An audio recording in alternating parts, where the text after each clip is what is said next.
अब बस कुछ ही घंटों में नए साल का आगाज होने वाला है। हर तरफ जश्न का माहौल है। नए साल के स्वागत की तैयारियां जोरों पर चल रही हैं। ऐसे में अगर आप भी न्यू ईयर पार्टी की प्लानिंग कर रहे हैं तो पहले ही गानों की प्लेलिस्ट तैयार कर लीजिए। वहीं जब तक डीजे फ्लो पर भोजपुरी गाने ना बजे तो फिर नए साल का मजा ही अधूरा रहता है। कई ऐसे भोजपुरी पार्टी सॉन्ग्स हैं जो आपको डांस फ्लो पर थिरकने के लिए मजबूर कर देंगे। तो चलिए आज हम आपके साथ भोजपुरी के कुछ 5 बेहतरीन गाने शेयर कर रहे हैं जो आपकी पार्टी में बवाल मचा देंगे। इस गानों को अपनी प्लेलिस्ट में जरूर शामिल कर लें। तो पहला गाना है देसी दारू।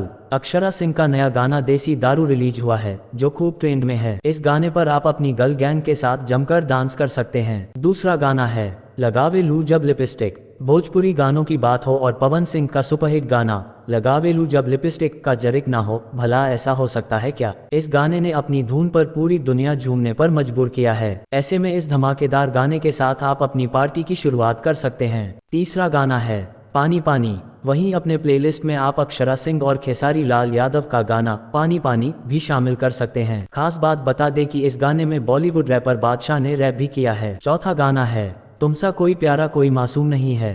पवन सिंह का गाना तुमसा कोई प्यारा कोई मासूम नहीं है भी पार्टी के लिए एकदम फिट बैठता है। और अंतिम गाना है नंबर 5 लाल घाघरा। वहीं पवन सिंह का गाया हुआ एक और गाना लाल घाघरा भी धमाकेदार गाना है। इस गाने को अपनी पार्टी में जरूर बजाएं।